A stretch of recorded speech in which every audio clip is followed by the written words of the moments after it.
Hello and welcome to another episode of The Parenting Business. This week sponsored by absolutely nobody, because nobody sponsors us whatsoever. So please, if you do want to sponsor us, get in touch. Email us podcast@parentingbusiness.com, because we could really do with some sponsors, and we'll chuck an advert out for you included, and we'll try and get you some more business too. Don't forget to follow us on Spotify or wherever you listen. Do also feel free to get in touch with your stories or top tips about how you balance your parenting business. You can either leave us a comment or drop us an email at podcast@parentingbusiness.com. Also, if you do like what you hear, please make sure you share the podcast with other parents and business owners, and leave us a 5-star review to spread the support and help us out. Let us get some more listeners and pop up in the algorithms a bit more. And with that, let's get on with this week's show. Who's going to sponsor this drivel? Fucking Samaritans. Well, you know, we need to get some more support. We need to Fathers spread the love for a bit more. Justice. I mean, given the current topic of conversation, Fathers for Justice would be a good one. Well, I don't know yes, that much possibly about them, but obviously I get the general gist. And listening to part 1 last week, I think part 2 may or may not be in need of Fathers for Justice. Well, we have got a great follow-on part 2, second part to Chris's interview coming up in a short while. So, yeah, we shall see. We shall see. How's your week going? Tell me about. Good. Let's go into your highs and lows. So I'll start with the low. Regular listeners will know that I've had contractor issues on a rental property, and I kicked a roofer off site a month ago. This 3 weeks, roofer issue is just going on and on, isn't it? Well, we're nearly there. The second firm is 2/3, 3/4 of the way through.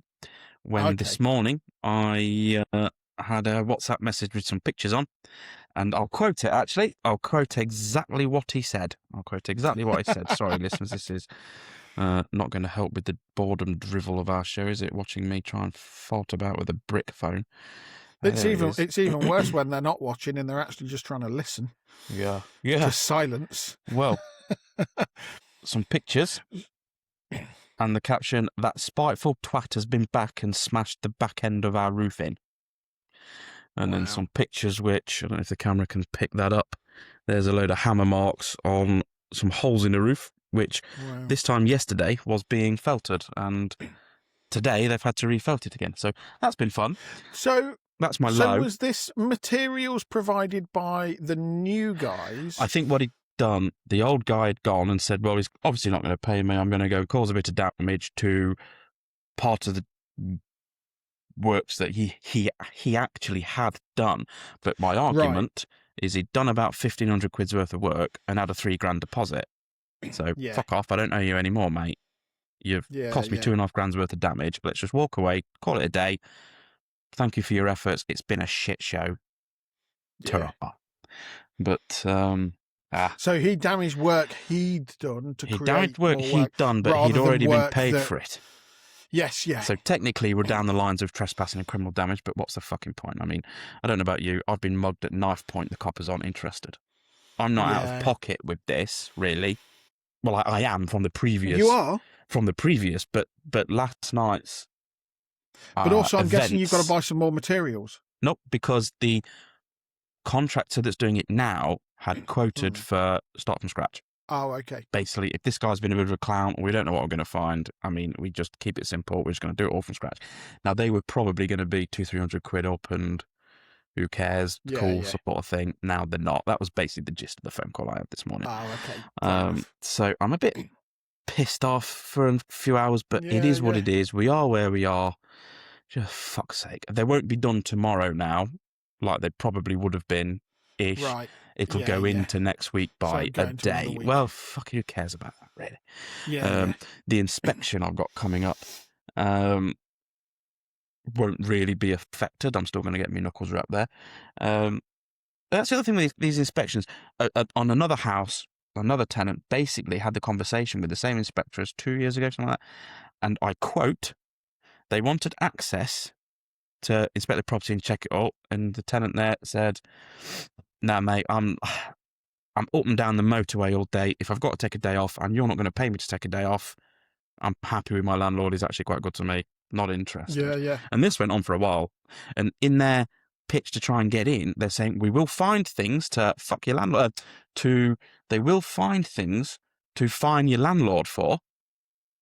So fucking what? That's the attitude. Not, we're just going to come and check everything. There's some bad apples. There's some good landlords. They're all, let's just come and have a quick look. And I'd welcome that. We want to make sure you're being looked after. Yeah. And I'd welcome that because I can see where I can improve.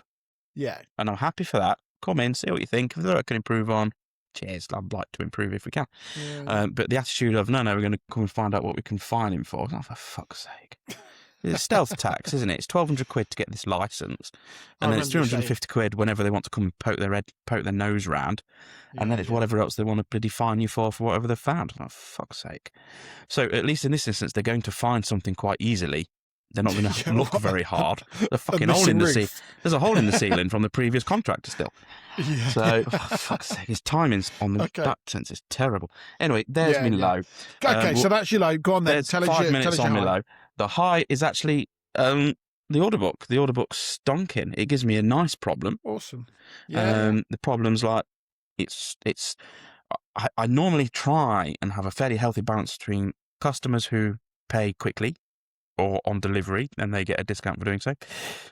And then clients that will never do that in a month of Sundays. So, okay, you charge a smidge more and you get paid down the line sort of thing. Our record March is 95% people who pay down the line. So we've sort of cash planned it out. There's a little few things I need to try and do to try and mitigate that issue. Cash flow's always a difficult one, isn't it? Yeah, May is going to pinch if I've got to buy a shitload of materials now, pay staff every Friday, and then I'm not getting paid till July. Yes, you pay weekly, don't you? Weekly. May and June. Hold on. Your customers are on 90 days. One is fucking Swissport, and even then they don't bother. Yeah. Wow.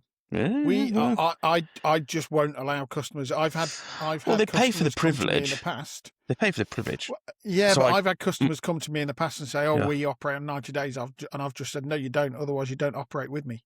Yeah, I stick they just turn around and change and they go, okay, we'll pay. Yeah, some do. I stick 5% on per month extra that they want the credit for over 30 days. Okay. Yeah. Fair so enough. I'm a little bit heavy on that kind of trade, but I think we'll be all right as a plan in place to try and get the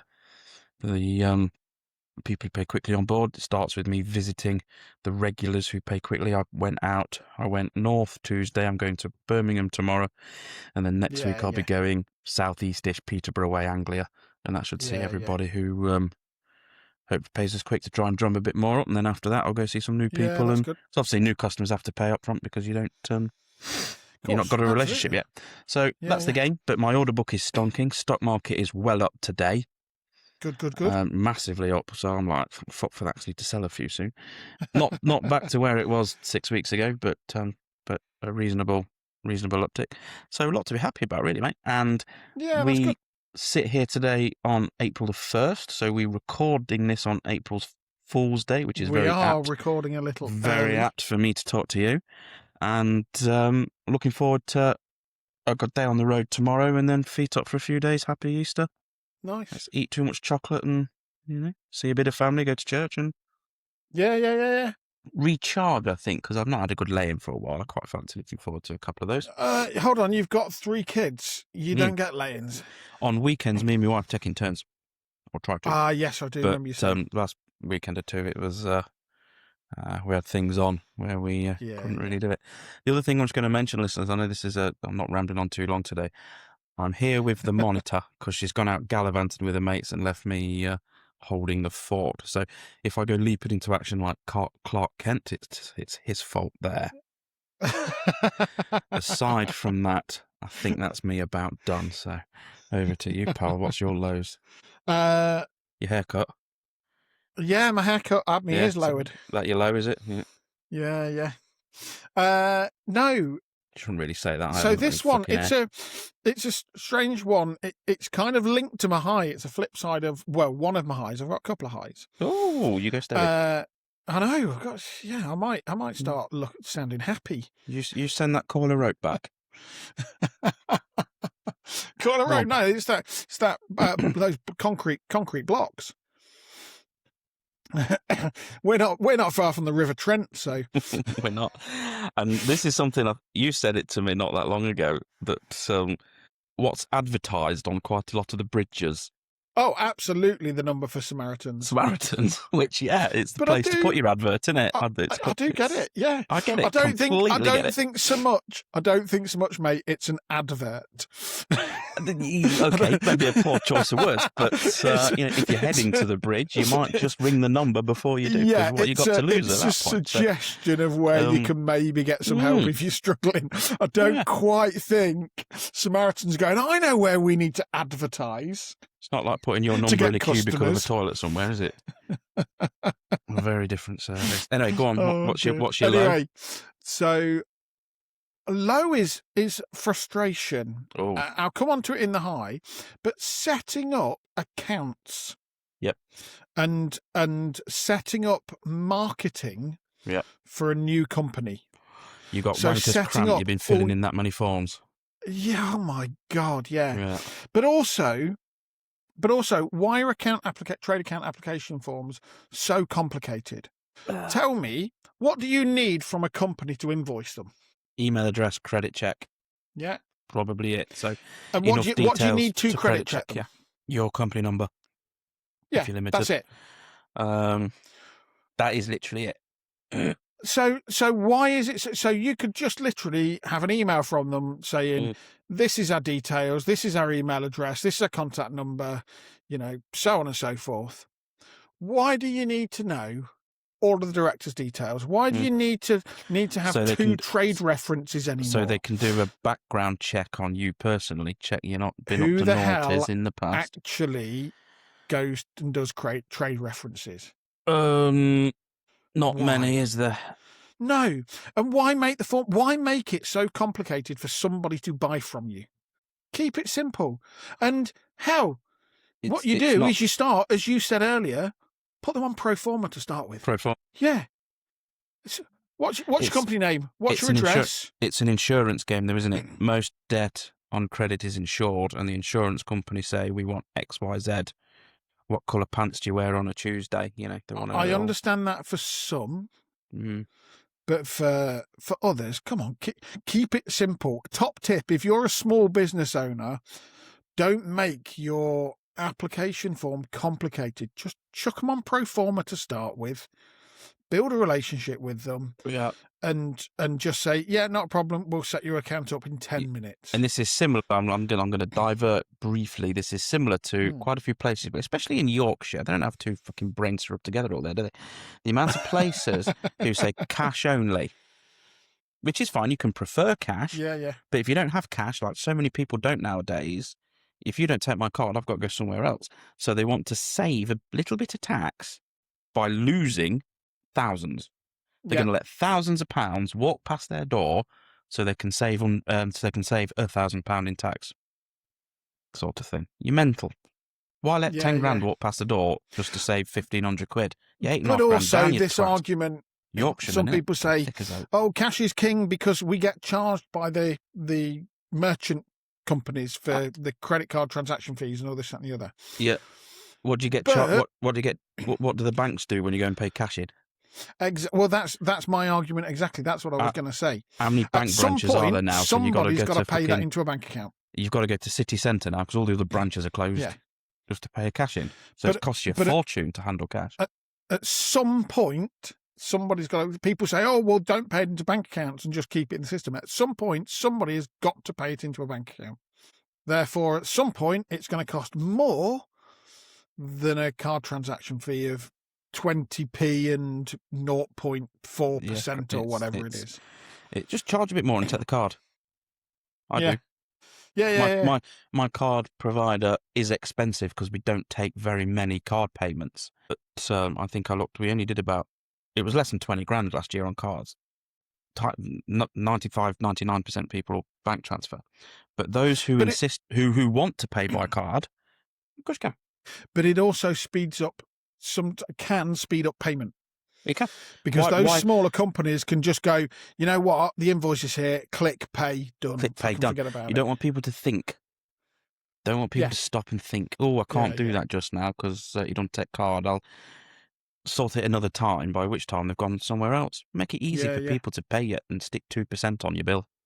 Or Yeah. whatever. Anyway, it's meant to be your low, wasn't it? Not my moan. Go on. Anyway, yes. So all the hassle around that, setting up new social media accounts and then starting to populate them, and yeah.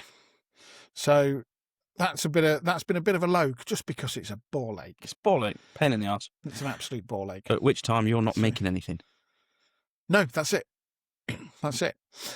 And hi, though. Now, we are recording just before Easter. So my high actually is proper family Easter. Mhm. You know, my partner, kids are down, my daughter's with me for a long period of time. We spend time with, parents, other relatives. So hopefully a really nice, long family Easter. Good. Nice. Which will be good. And by the time this episode airs, I'll have a new company up and running. So it's always a bit of a scary moment, isn't it? Well, you're committing to things, aren't you? But my thing is, this is my future. This is the past is the past. The future is the future. Take the opportunity and make it happen. We've both been through loads of businesses and the challenges of closing businesses and so on and so forth. But by the time this airs, new company will be up and running, cracking on, and new beginnings, new exciting times. So I'm positive about that. That's a high for me. There's a lot to be positive for. It's a exciting plan, new venture. Good for you. I do, just before we go into Chris's second part, I do have one. It's not a low, but last one laughing. Oh, were you disappointed as well? How far did you get? I was disappointed by season 1. You said, "What season 1? It's amazing. It's brilliant. It's hilarious. Yeah, it is." I've watched the first episode and I've gone, it's a bit first one. It takes slow a bit for me. of going. Go on. How far did you get though? I've got through. I've watched the whole of the first episode. And then go and get your head tested. It's fucking brilliant. It's a bit slow. Not my thing. No, we're all into different things, aren't we? Some of us like funny comedies, and some of us It's just kind of comedians. Some people like this show. We're all into different things. Well, yeah, true. So some of the fucking oddballs listen to us. I'll be honest. Yeah. Speaking of oddballs, last one laughing, it isn't me. Speaking of oddballs, have you been at the doctor's again? And speaking, yeah.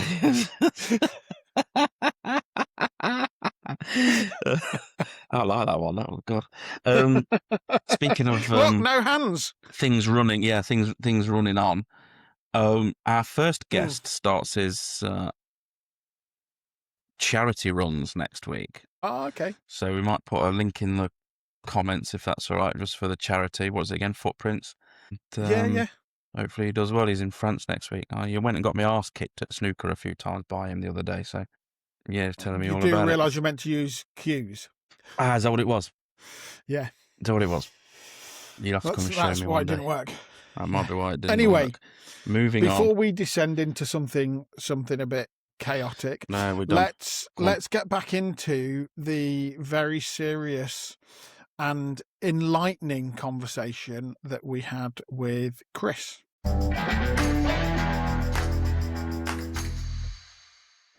My friend, he had a breaking point a little while ago, and I had to kind of talk him through it, and it reminded me of, because we're men, you get on with it. We don't cry, we don't show emotion. It's what we do. We do it well. Yeah. So at some point, I was talking to my friend about this, and I was trying to give him an example of how I was in the same point. I was breaking. I nearly gave up, because it was just every angle, more allegations. It just seemed to be a relentless spiral of you're never going to see your kids, And I probably was in 6-7 months of it, something like that. And I remember saying to my mum, I can't do it. and she proper had a go at me. Like, I mean, proper, like, grabbed me by the mush, like, put me up against her. She wasn't having none of it. She was like, don't you dare do that now. I hadn't seen her make that angry face for a long time, like, you know, probably 20, 30 years before that. Since my teenage years, like, when you get to that point where your challenge is to wind your parents up, like, you know. But yeah, I remember I Was was it your almost... mum getting you through it, do you think? Or who was really supporting you? That was The the question problem I had. was, no, the problem was, like, that year my dad passed away. We were a very tight family, like, you know.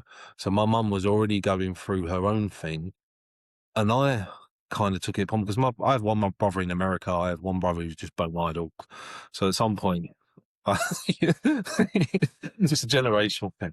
But at some point, like, I was there for her. I had to support her at some point as well, because she was in a bad way. She was on antidepressants and everything. So when I had those glimpses of hope, like, especially when the contact centre come along, I would make her a part of that. My mum was the carer for my daughter when me and her mum was working, like, you know, and it was the plan that she was also going to be caring for my son at some point. So she was very much a part of our lives. So when she had that ripped from her as well, I know she's not the parent here and there's another concern, but that really chipped away at her. Like, I'll never be able to replace how bad I feel for her at that time. Her grandkids was her comfort. Her husband was gone after all those years, and she didn't know what to do. She still don't know what to do. You lose your partner after that long, just your life becomes a different way. Like, so my at question, that point, Chris. Sorry. Yeah, sorry. Go on, Ben. No. You just taking back to the point, because I'm in absolute awe of guys like you two. I can't imagine what it's like. I know I'm a resilient person and I'd find a way, but fuck, I don't know how I'd get through it. So my question, probably for both of you actually, how did you must have had your moments of depression? I know you have. You must have had yourself, Chris. How do you stop yourself going off the rails? I totally get how people turn to drink, do stupid things when you are that low. When you are that low, how do you pull yourself out of that?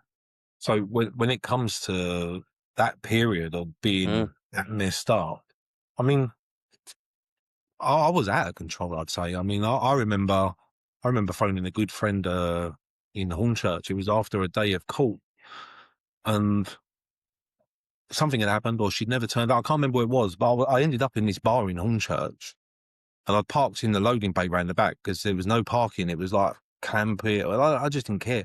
So my car ended up in the loading bay round the back in between some bins, went into the bar, and I was in the bar for probably 7 or 8 hours before I kind of drunk myself sober. And then I'm questioning where I'm at. And I phoned my friend who lived in Romford, and he come to me. Like, I'll give him an address of this bar, and I said, I'm not far from here. He came to me, and we were speaking about what happened that night, and I drunk again, like, up until about 10 or 11 o'clock that night. And it was only the next day, because he said to me, how did you end up in that bar? And I said, I saw the lights. It said Budweiser and everything, and I just knew it was a bar. And I said, there was no one in it the whole time. And he went, well, you was sat on the downstairs, weren't you? That's where we was. Do you remember? And I was like, yeah. And he went, you know that's a transvestite bar, didn't you?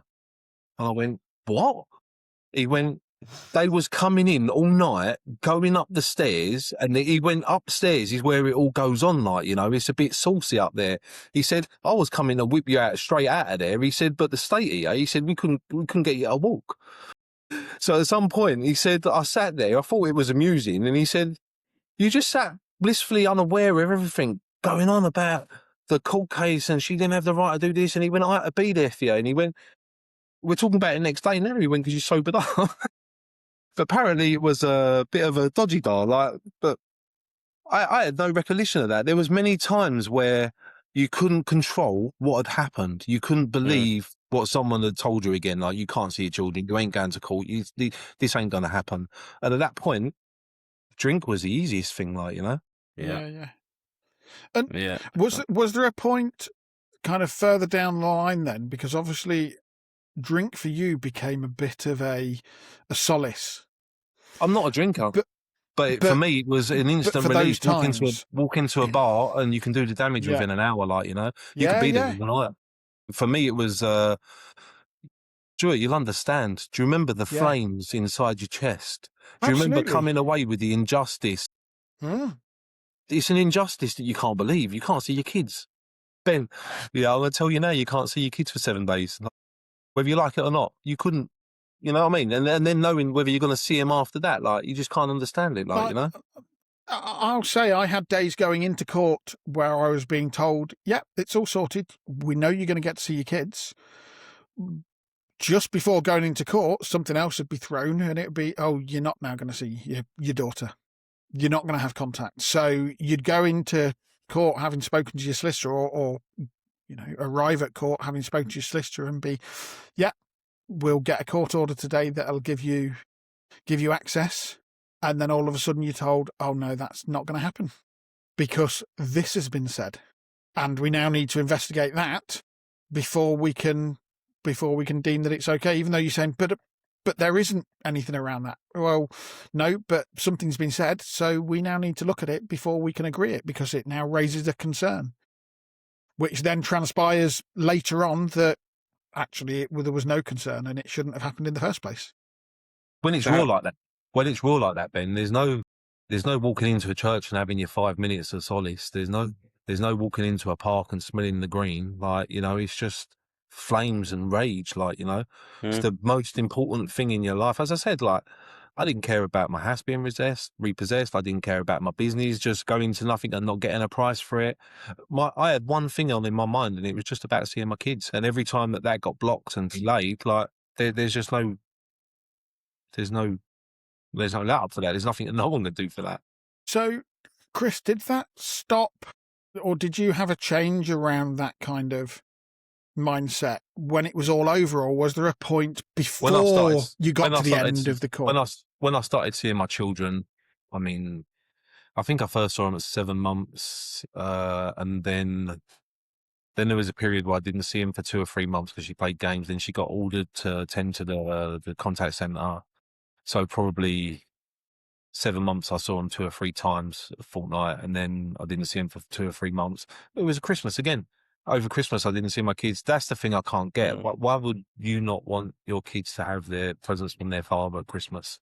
That's the thing that you just goes over in your head. Like, coming up to Christmas, you're sitting there thinking, it'll happen. I'll see my kids, because no way will someone not let their kids see their dad. Like, you know, that's just never going to happen. But when that happens, like, you ain't having a nice Christmas. Christmas isn't even on the agenda, like, you know? So at some point, like, I think it was when I started seeing my kids, even for the 2 hours a fortnight regularly, I was working towards something at that point. I could see a light at the end of the tunnel. I used to turn up to the contact centres early. I used to prepare the rooms. I used to set the biscuits out and stuff for the old ladies, you know?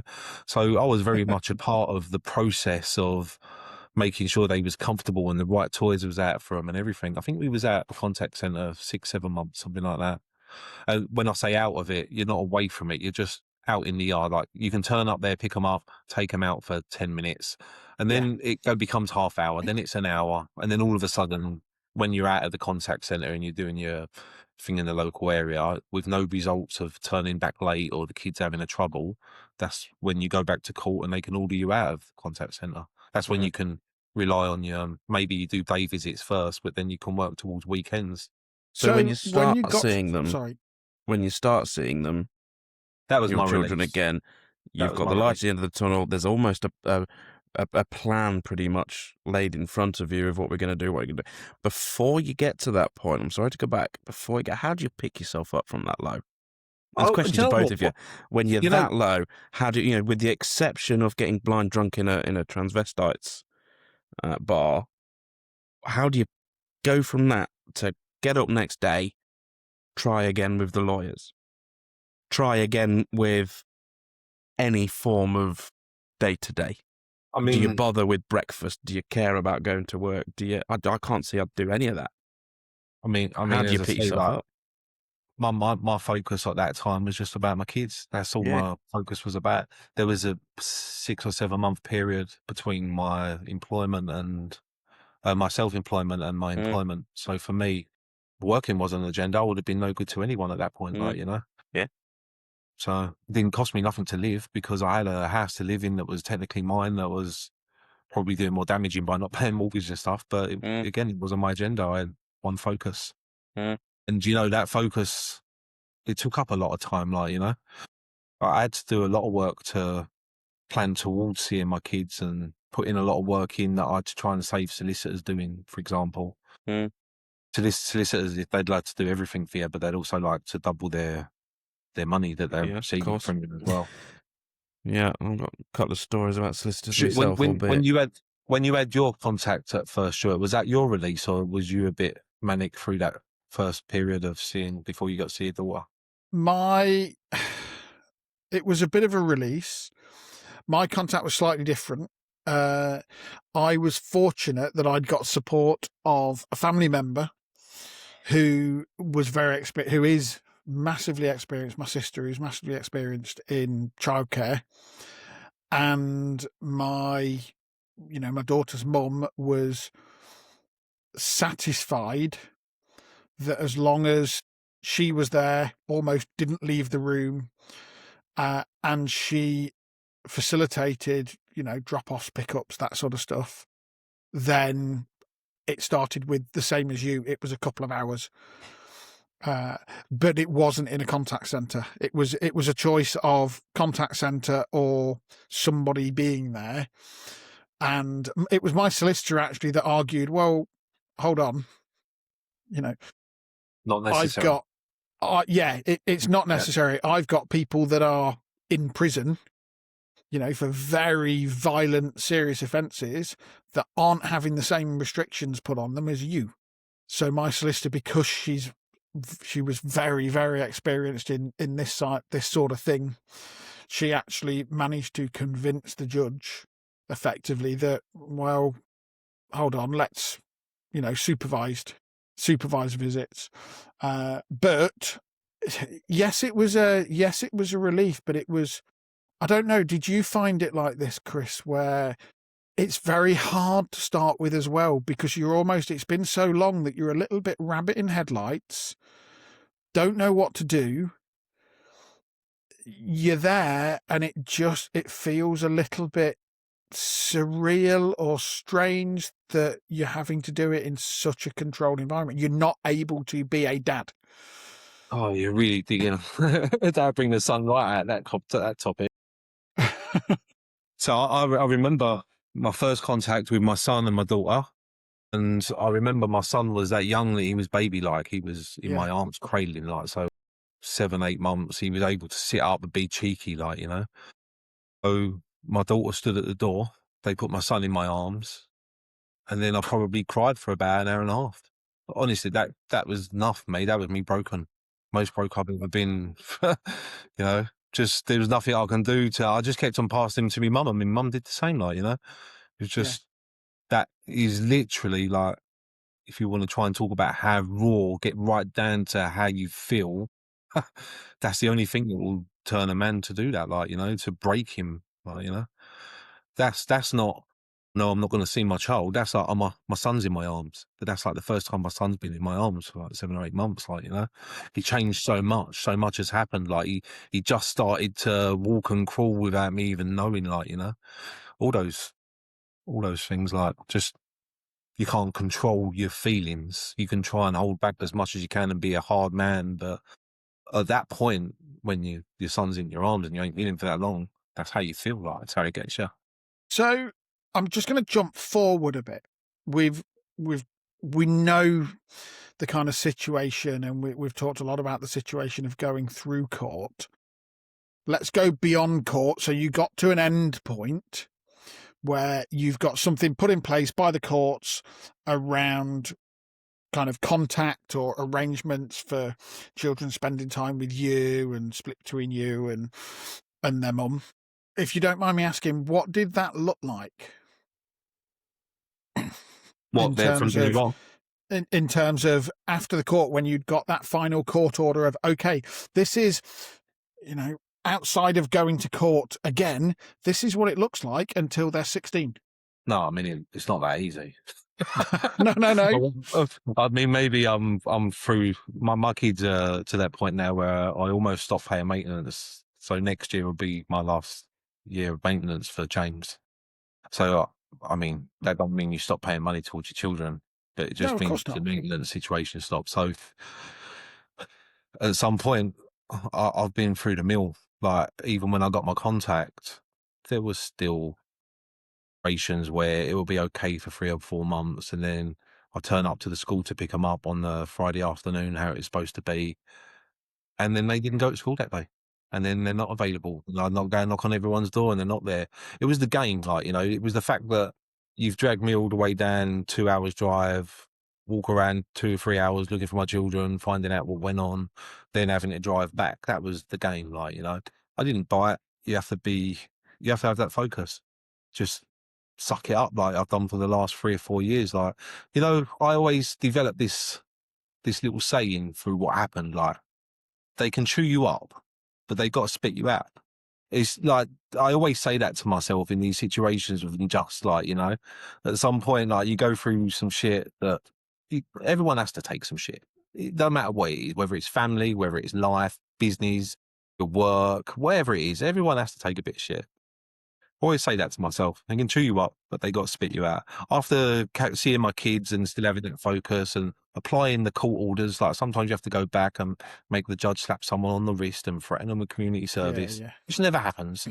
Like it's just that little reiteration about how, this is a court order. This is serious, And at some point, like the biggest weapon is bargain, like negotiation. Yeah. Once you become like a part of the children's life and you get regular contact, you start having conversations about being flexible. Like the kids' birthdays was always an issue, because they was always doing big family things with their cousins and stuff like that.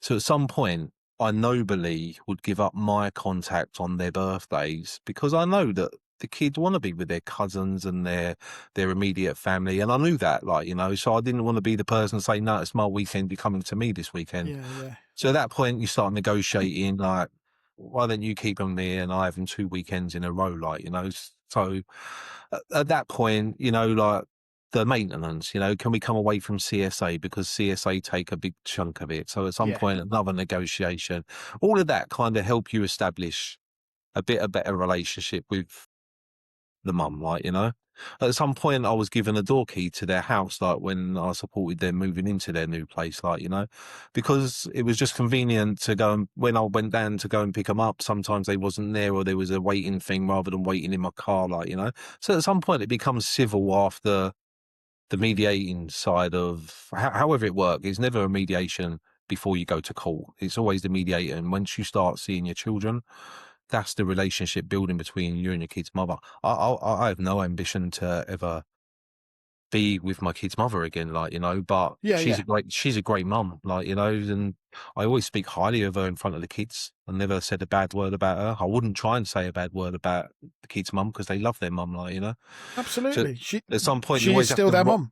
yeah, and you might have your own feelings, but you have to always rise above that and be there for the kids. It's about the kids, at some point your kids are gonna be that age where they work it all out for themselves, and they'll just know if you came from that direction where you was there for the kids and you never had that opposite agenda of turning them against your parents. I know that there would have been incidences from their mum's side where that happened, and they'll know that, when they're older and they realise, then they'll have probably empathy as well, But I haven't got to worry about that. And my conscience is clear. I can sleep well at night, and my kids will never come to me saying that I acted in a way where I made them feel bad about their mum or anything growing up. That's the thing, now, Stuart, because you're very early with it, but are you still trying to build the relationship with your daughter's mum? There is no relationship between me It and my will daughter's mum build at some point. at It'll just be a the minute. conversation here and there. It will build, and it's important as well, Yeah. right? It's the only way forward for it to be amicable for everyone. I absolutely agree, and it's not been through want of trying. It's challenging, and at the moment, yes, it's specific contact related to specific things. Yeah, you're still And very early and raw in it, and yeah. Yeah, I am still. I say it sounds very strange saying it's really early and raw. We're now 3 years down the line, and yes, that's still classed as early. Yeah. I told you, 1, 3, or 5. That's how the solicitors look at it. Is it a 1, 3, or 5-year case? Because Yeah. then they can sum it up. You know how in your business you have to make projections of what you're going to do for the forthcoming year, and Yeah, you know, like you look at your customers that spend 15 grand with you this year, and you want to try and push them to 18 grand next year. Solicitors are the same. They they just got bigger expenses, bigger Yeah. cars, and you know, I mean, bigger expense we've accounts. got to the end of the court journey as such, or this court journey. We've got something in place, but co-parenting's still challenging. Do you think you're going to have issues reinforcing court orders that are made?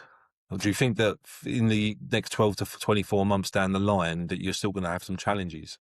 Think my challenge is more interpretation of court orders, because court orders are, don't get me wrong, are very, very good, but there's certain things where they're not black and white. They're not exactly black and white. You know, in my court order, it was so flimsy, but every time that I've done it for someone that's thereafter, like with my friend right now, I said to him straight away, you want a weekly phone call? You want your contacts, you want half your holidays, you want to be able to take, and I made him list them all in his court order, so he don't have to go back to say, I want this or this, because you won't let me do this.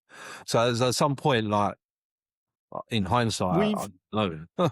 We've got elements in like that. However, it's things like, I don't know, Christmas Day should be split between both parents. No, this now, is, it doesn't say, though, split 50%. I get it. Therefore, the argument comes as, oh, well, and he says it has to be split. Therefore, you can have an hour and I can have 8 hours. It doesn't say 50%. And because it's not that specific, so we still get challenges like that. So I had the court order that said I get the alternative Christmases and things like that. That's how I had to work. Probably I was 2 or 3 years into that where I realised quite quickly the kids want to spend Christmas with their mum. They just do. You know, he's their home. James is even like it now. Like he always says the same to me, because sometimes he has to go to his grands or his family to Christmas, and he always says the same to me. I just want to wake up at home at Christmas, like, and have that cozy feeling. And it's not about whether he's stronger on mum or dad or anything. It's Christmas. It's about the kids. So at some point, probably 2 or 3 years into mine, I realised that. And as I said, like the negotiation side that you have to do with your children's parent, well, your mum, it helps, you know, because at some point that's the first thing they want. They want their kids every Christmas, but you have to use it as a negotiation point. That's the horrible thing about it. But at the end, if that helps strengthen your relationship, because it gives you something to talk about, even, like, you know. Yeah. And your children are now older. Have they approached you or have they spoken to you about kind of what happened historically? And You know, my daughter said to me a little while ago, and I was surprised she remembered this. When my daughter was about, she must have been about 6, maybe 7. They was at my house and they was in the bath, and my mum was there as well. She was walking backwards and forwards, and you know, bath time with kids, they're both in the bath. It's all about the toys and bubbles, like, you know. Yeah. And they're there, they're blowing all these bubbles with this little wheel thing that they got, and all of a sudden, my daughter said to me, she went, "Dad, do you like mummy?" And I went, "Of course I do. I love mummy." And she went, "Oh, okay." She went, "Gran, do you like granny?" And she went, "Yeah, of course I do. I love your granny." And then from nowhere, I just went, "Why'd you ask that, sweetheart?" And she went, "Because my mummy don't like you, Dad." Yeah. Me and my mum had a little cheeky laugh to each other, and I went, "Does Granny like Nanny?" She went, No, definitely not, Dad." But you know, like, kids are so innocent like that. You know, like, at that point, me and my mum had to laugh at that situation, because you can't take that personal. Like, you know, the thing that disappointed me is, like, in that situation, I don't think I ever put my kids in a situation where they heard me talking about anything to do with their mum or the contact or how I thought about any of their family. I never said a bad word in front of my kids about that, but obviously because they're hearing that, they're obviously hearing something. I don't believe that someone's gone to my children and said, I don't like your dad. You shouldn't like your dad. I just think they pick up on things that are said in the room. Like, Absolutely. So, like my daughter knows because she comes from the environment where, like, for example, when my daughter was 14, she got a horse and she became very attached to the horse and the stable life. And my concern was when that happened that, it was going to cut into my contact. But very quickly, her mum came to me to say, and it lasted about 3 months to leave me in the conversation before she enforced it. And she just kind of said to me that it's not in Molly's interest to come and see you every fortnight anymore. And I went, what do you mean it's not in Molly's interest? And she went, well, she's got other agendas. She's got friends. She's got a social circle around the stable. She maybe she can come and see you every 6 or 8 weeks, something like that. That would be more suitable. And at that point, it was like, that's how it's going to be for James and Molly. So at that point, I'm looking at it like back into a court. It's going to take me 6 to 9 months because you played a game, not turn up that time. Yeah. Not be so, and then they'd be 16. Like, so she'd done it right at the right time to grab that last part of their childhood, even, And Stuart, I rise above it because what am I going to do? Am I going to stop the maintenance? That will affect my children. Am I going to make a slander against her? That will affect my children and how they think. So at some point, I suck it up, grin and bear it. Don't like it, got to lump it. But I just made a really big conscious effort with my kids then, like with the things that I don't approve of, like FaceTime, and, I'd go and turn up at my daughter's stable and help her muck out. And I hate the stables, the fact that I'm willing to spend 4 to 6 hours in the stable, and, I'll go and see her do her show jumping and her event days, but I'll just do them extra days where she was doing her chores, and that would be a pleasure for me because I'd be with her, Yes. I don't enjoy the stable life at all. Smell horses. But I'm sure she appreciated that too, because that's not not forced, but a timetabled visit as such. That is just spending time with Dad. I would, through my job as well, I travel a lot, so I would just turn up randomly and just meet them after school, or, just what are you up to? I'm just down the road. So I'd always do that. Like, the distance has never been an issue for me. But when it comes to my son, I mean, my relationship with my son and my daughter probably strengthened more so in the last 3 years. My son had a lot of issues with his mum, arguments. She'd found a boyfriend at some point, which he had a big problem with. So at some point, he came to stay with me a little while ago. But we have a very, very honest, brutally honest relationship for a father and son. It's just because, like, I'm always going to be in that position where I'd never tell them off. They'd never get a discipline from me. I'd never do anything to drive them away or where they think I won't answer the phone to Dad, because I already have that lesser time and lesser relationship with them. I'm not the person to discipline them in life. I can give them advice and tell them how I do things, but absolutely not would I tell them that they've done something wrong or they shouldn't do that. Or, it's not my place. Like, if I have one conversation that they don't like, I don't speak to them for so long, or I don't see them for so long. Yeah. I'm conditioned how I am now because of the way it's been for the last 10, 12 years with my kids. But saying that, I am stronger. My relationship is stronger with my kids now than it's ever been. Did that feel like you were walking on... Sorry, Chris. Did that feel like you were walking on eggshells a bit at times, though? How do you mean? Because you were worried about upsetting them and them saying, we don't want to go to Dad's. No, I mean, we were honest and we're open. I think we all know what happened. It's just become a part of the social circle. They've had to put up from one side probably a lot of slander about me or what should happen. Or, I remember Molly saying to me a while ago that she was supposed to see me one time, and she don't know how old she was. She was supposed to see me, but she got told by my mum that she couldn't. She was going to go and see her gran all day. She said, I just remember thinking I wanted to spend the weekend with Dad. We was going to go and see Nan this weekend, So at some point, she'll remember that being older, but she won't remember that from my side. I didn't. Yeah. I've always been open and honest. And my kids can ask me anything and they get an honest answer. If they ever ask me about any of the allegations made to me, I mean, I've got a court bundle. Stuart, after 5 years, you know how big the court bundles are.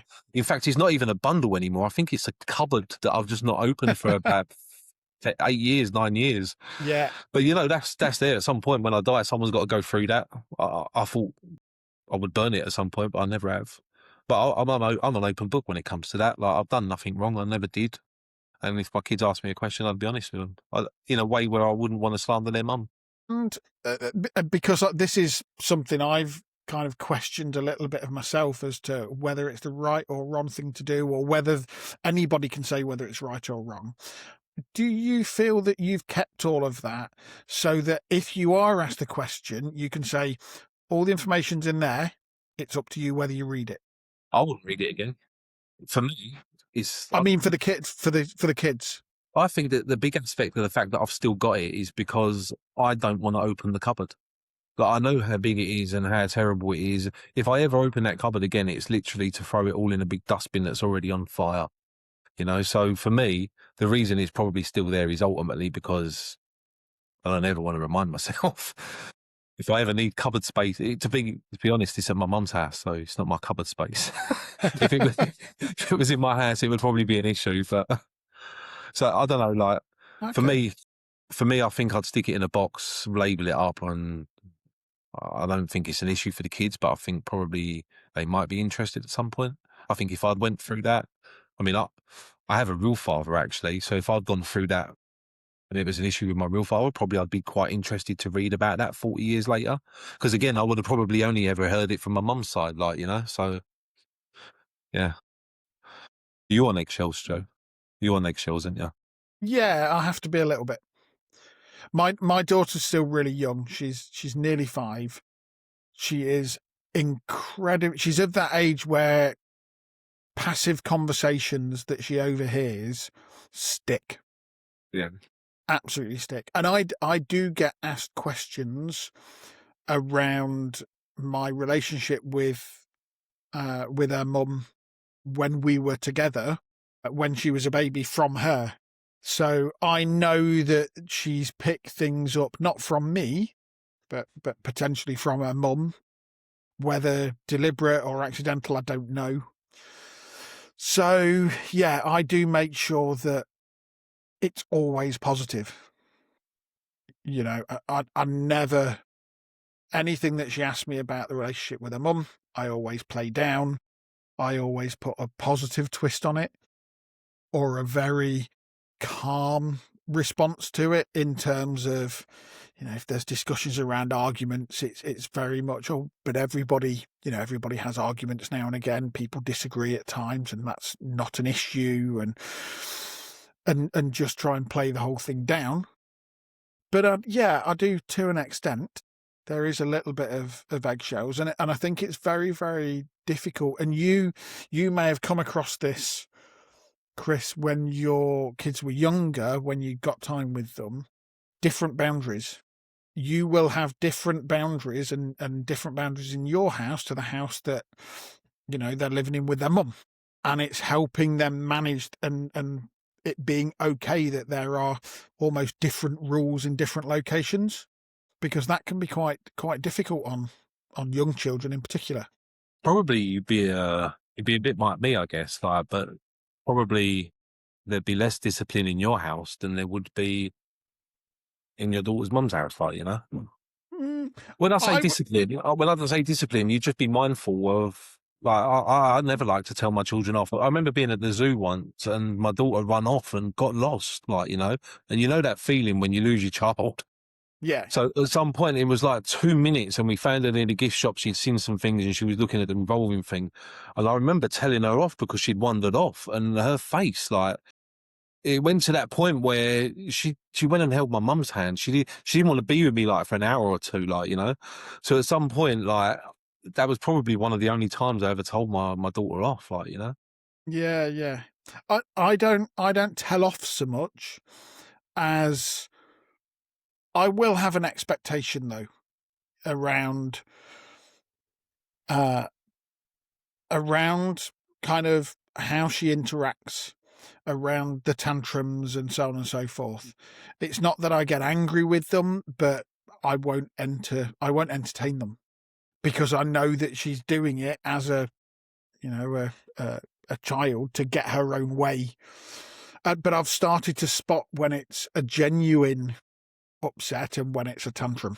So, yeah, but that can be challenging because it's a very emotional time for her, and there's a lot going on, and it's difficult for her to get her head round.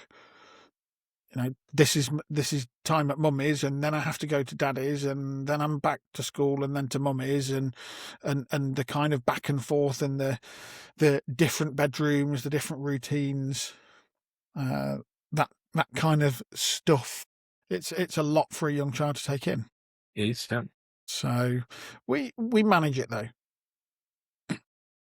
You've been a bit redundant then because you've got the happy lifestyle. Like That I am. Well, I've said it. I'm in awe of you guys and like Craig, the previous guest, and who go through this sort of thing, because it'd 100% kill me. I mean, how you sat in a contact centre after not seeing either of your children but James for 6 months, knowing you've got to give him back in half an hour, but also elated that you've seen him, gutted that I've got to give him back in half. I mean, how the hell do you get through that mix of emotions? I mean, we've asked you earlier, and how do you square that? As I totally get why Fathers for Justice exists.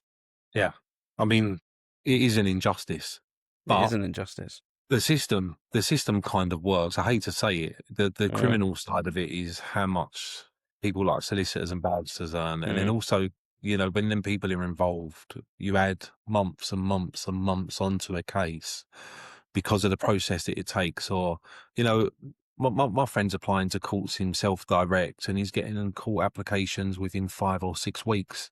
I remember the standard for me was 3 to 4 months. I think it was something like that. So, you know, like it's the process that it takes. It sits on a desk for a week or two, and then they want to answer another 2 or 3 letters before that goes backwards forwards. She wants another £1,000 on retainer before she does anything, you know. So at some point, like all of that process, that's the criminal side of it. But, you know, like CAFCAS, that's an important process for someone to be in defence of your kids. They're there for your children's welfare. They're not there for the mother or father. And like, honestly, that they have to decide that it's not in the interest for their children to have a father. And that's, I don't know what you have to do to be that person. But that process with CAFCAS, it can take some time, 6 months, 9 months sometimes. But it's important. The contact centres, the 2 hours starts, you know. The criminal parties, you get into a contact centre, but before you can get back into a court, it's 6 months. But if you could make the court application for 3 months, it would be fine. But you need the lady in the contact centre at 3 months to say, yes, he's doing well, everything's fine. Then the application is another 3 or 4 months. That's the criminal part, you know. So that's the bit you can cut down and do all yourself. So, I mean, the contact centre, the 2 hour situation, I needed that. I needed to be reintroducing my children, and I needed that step out of the contact centre after 2 or 3 months with the option of being able to come back straight away and not upset my children. Yeah. So it is a bind. It is terrible, but it kind of works in a bad way. Even as I said, like we always give the mum the bad press, but there are many situations where the father locked the doors and changed the locks, and it's the same for the mother to go through that. Like, you know, we just hear it more so in fathers' cases. A lot of fathers accept that if they are going to split up, that they just instantly accept 2 weeks. Like my brother went through a split up recently, and he's accepted 1 week on, 1 week off. So everyone's different, you know. He have a flexible job where he can do that. I would have done that, you know, but it wasn't going that way for me. They already had residency for 3-4 years, and there was no way a judge is going to say, switch, you know, living through the distance to schools are in different places. It probably took me 3 years to get that through my head that probably wasn't the best for my children. Like, you know, in that first 6 months that I split up with my children, I would have been active for my interest, not my children's, because the the rage and so it kind of works, the system, but the criminal side of it is the lawyers and the barristers for sure. And going kind of through the process, you obviously hit some big lows. Did you try and do anything routines wise, or try and put things in place to support your own mental health? What did you do to try and get through it specifically? So once I had the contact with my children, that's for me. Yeah. I mean, no matter what goes on, I deal with it. Like, you know, everyone have their problems in life, and I'm not as bad off as most people. I always had that attitude. We come from a generation where we didn't have mental health. We didn't have shrinks in school, or we didn't have the support like that in the 1980s, you know. In fact, quite a lot of people who are labelled with ADHD or autism would have been the one that was called the dunce, that wore the dunce hat, who got told to sit in the corner and stare at the wall for an hour or two. You know, it was different in those days. So when we consider the situation now, I think I don't want to. I know people suffer with different things and people suffer with genuine illnesses, but I know that we have to deal with it ourselves. You know, we have an obligation to look after our own mental health. You know, I have my releases. You know, I mean, fishing for me, you know, I can always sit on the side of a lake. My phone is off because I'm on the side of a lake or a river, and it's just therapeutic. I heard Ben mention about how churches give him solace from time to time, and that's true. Like, I don't like mass, but you know, to go into a church with a great architecture and just spend like 45 minutes in silence with your phone off, like, you know, just to grab that time. Again, that's a release. Like, you know, for me, I love the outdoors, you know, like the air, the wind, the elements, the rain, the snow. It doesn't matter what the weather's like, you know, just the nature of it. That also recharges me. I know that a lot of people take a release from just going for a quick run or a bike ride or something, because it just take your mind off it. It just shut your mind out of everything else and give you a focus for what you're doing at that time, like, you know. So all of those little things in life is like a life.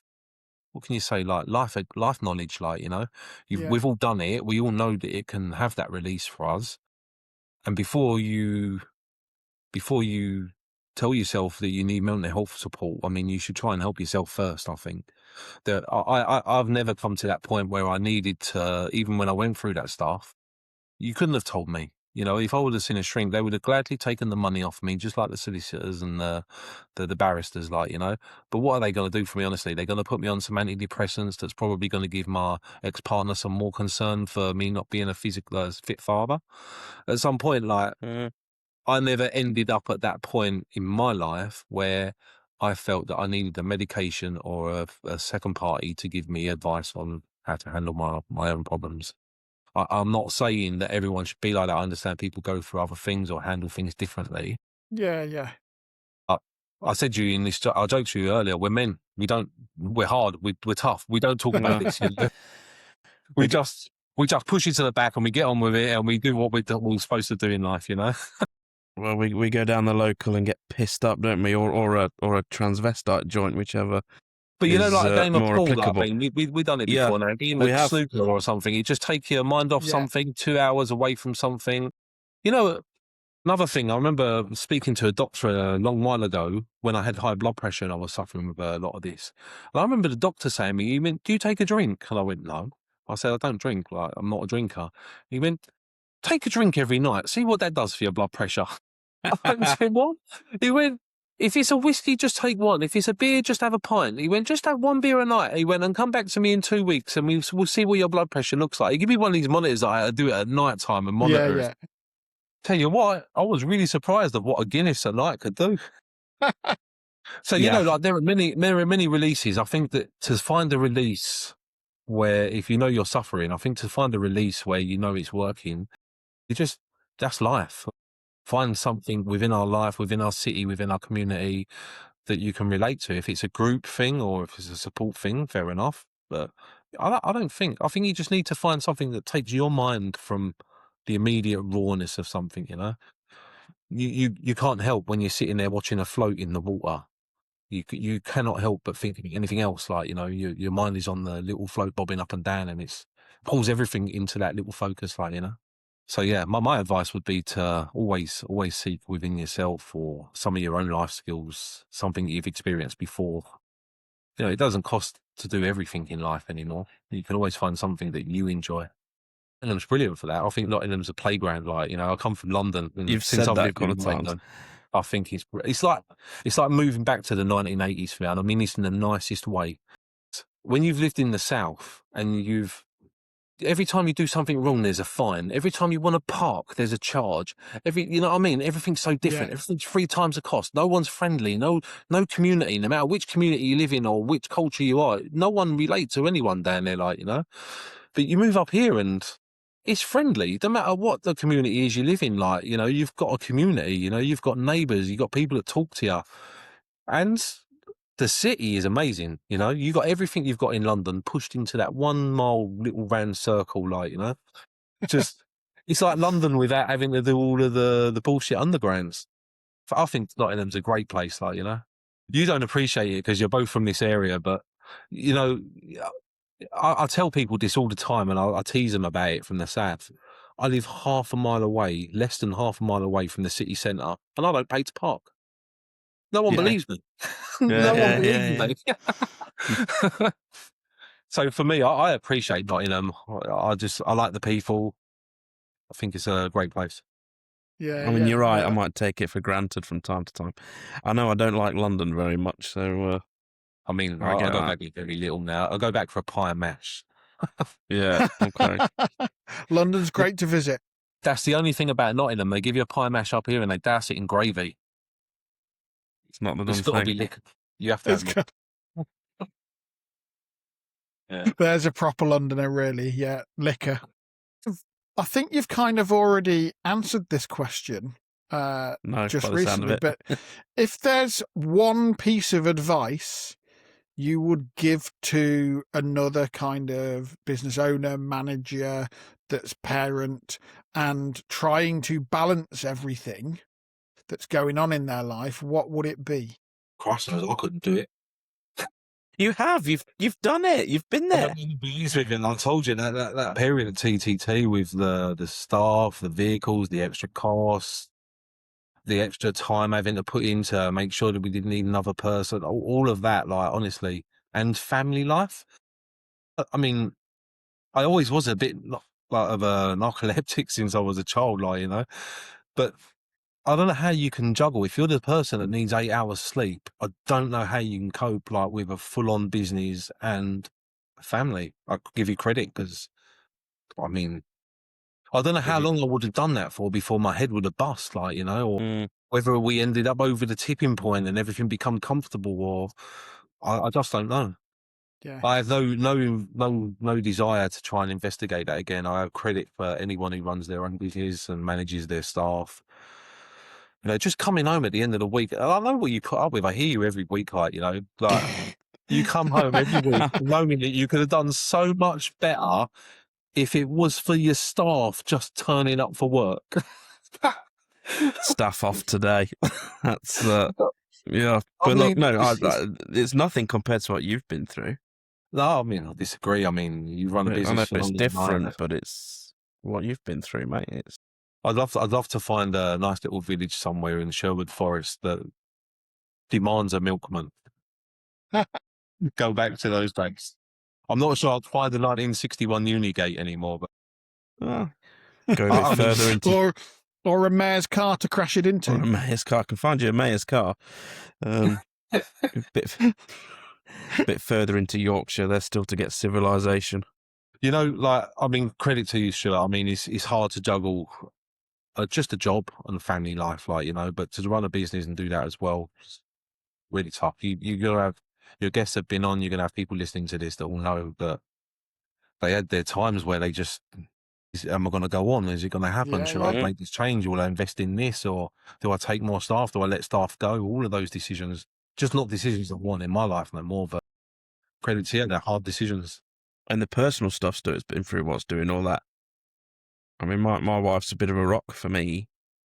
You've shouldered that burden. I know you've got parents you're very close to and are a rock for yourself, but I'm them and the fortunate. antidepressants get you through life, haven't they?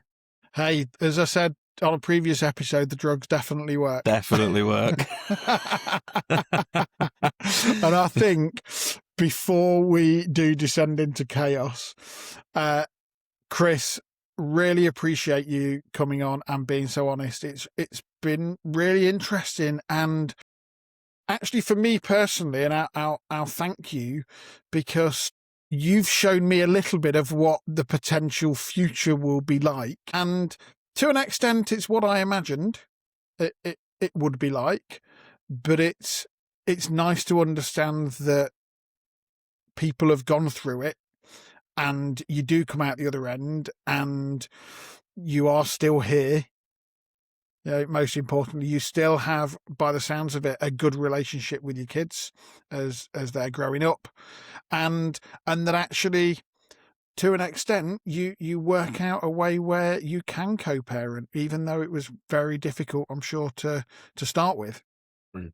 My advice on that side, Stuart, is it definitely gets easier when the relationship between mum and dad get better.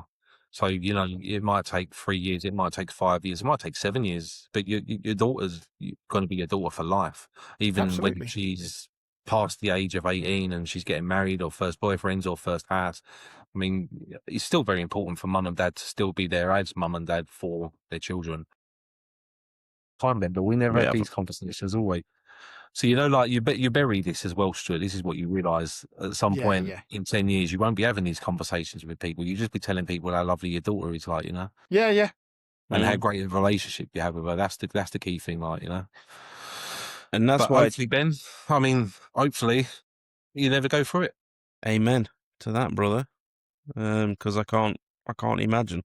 I've went the 24 hours without seeing my kids, and don't get me wrong, that's fine, but I can't imagine what 7 months is going to do to me. Hats off to you boys for getting through it, really.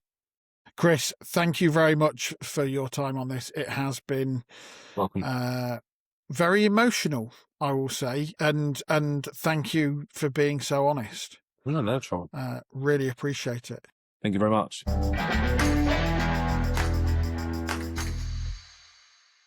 Well, I don't really know how to carry on from that. That conversation with Chris was challenging for me, not because of Chris, but just that what Chris went through and has gone through and has effectively, I suppose, pretty much finished, resonates a lot with me, because it's exactly what I've been through, similar.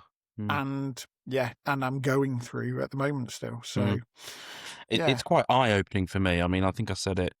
You guys are heroes for how you get through that. I mean, all I know is I would find the strength to get through it as well, but quite how. Yeah. I mean, I get when he said, I don't really care if I lose my house and I'm sleeping in a bin bag or whatever it was under a bench. I just want to see my kids, and I get that, but just, and the big thing for me is when finally, after 8 to 9 months, was it, he gets to see his children again in a contact centre with people watching him. He's got his young son in his arms that he's not seen because they split up soon after he was born, and the emotion of finally I'm here, mixed with I've only got 10 more minutes. See, I was fortunate. I didn't have to go through a contact centre, but that's because I'd got support to be able to do it outside of a contact centre. I still had to be supervised, but and as it turned out, I didn't actually need to be supervised because there was no risk. It then transpired, but whilst it was all going on, so I can't imagine how difficult a contact centre would have been. I totally get why Fathers for Justice exists after listening to that. I really do. Yeah. And I'm sure there's many other wonderful charities that help as well, but no wonder it turns so many people to dark times and drink and whatever else. Your life would be in a mess, wouldn't it? I'd be in a mess. Oh, totally. Yeah, I've been in a mess. Yeah, it's tough.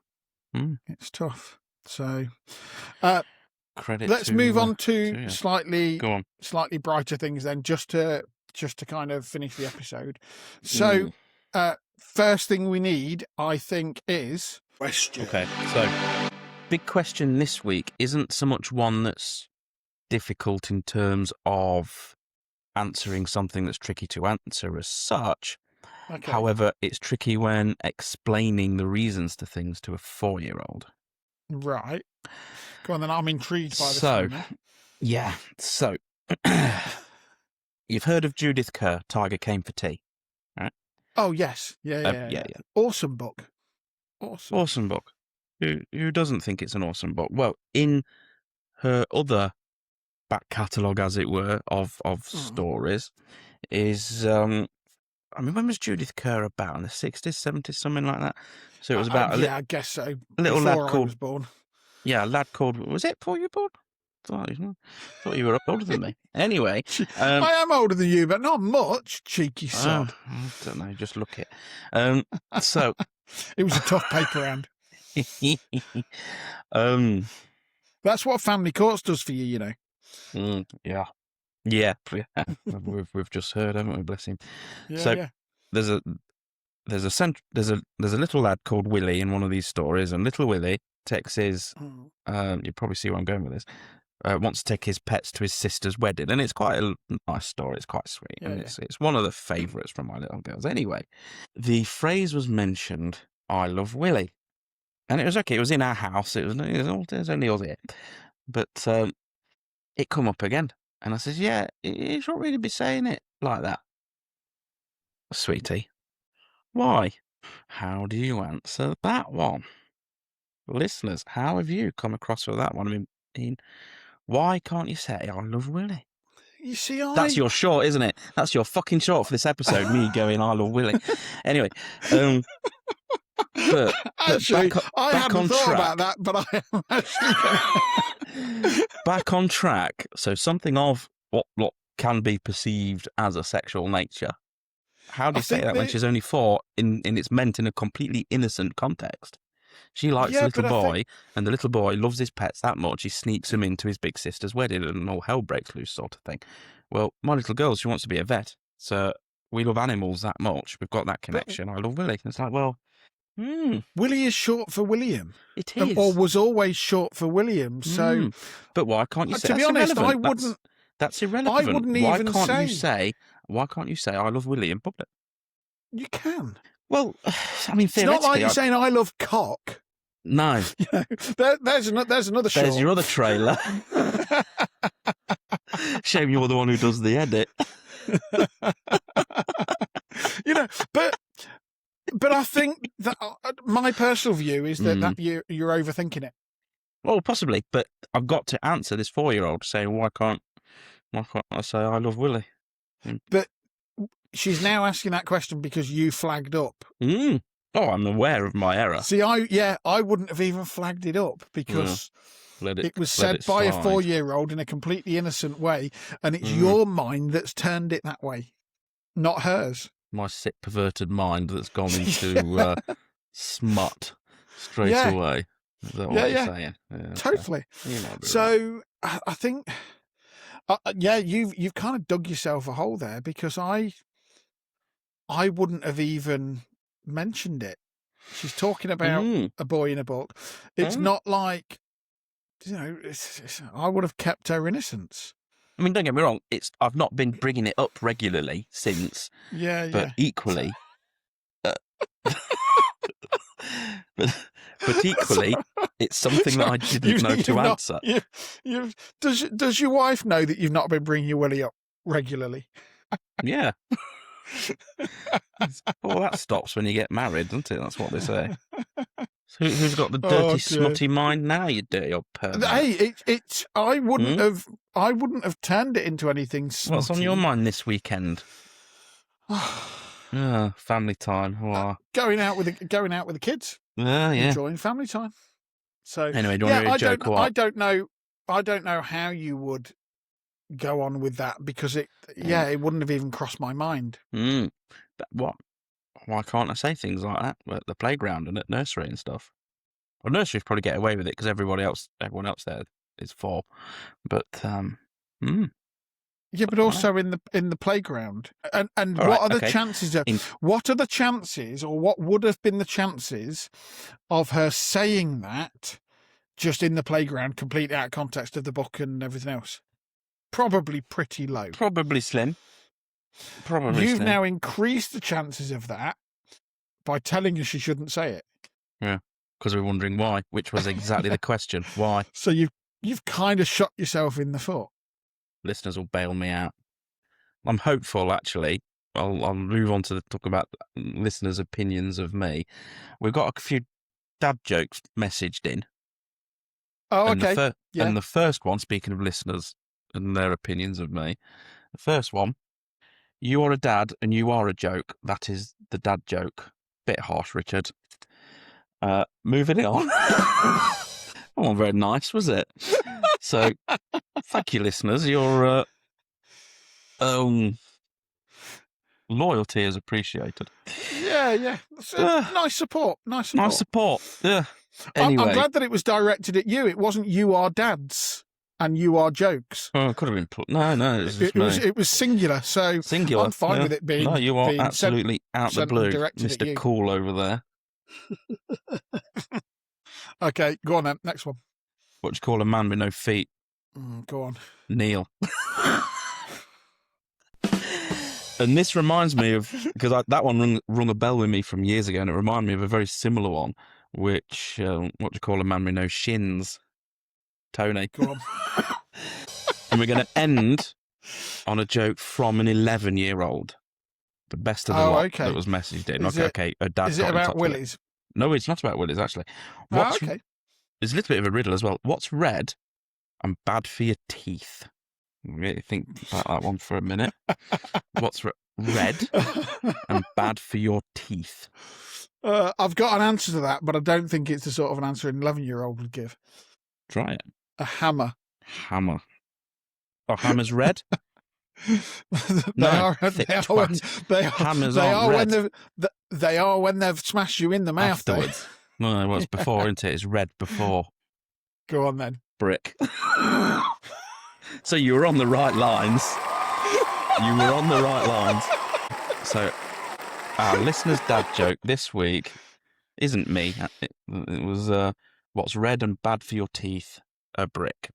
And if this episode has been as painful to you listening, those of you that have made it to the end, as a brick in the chops, the Samaritan's number is 116123.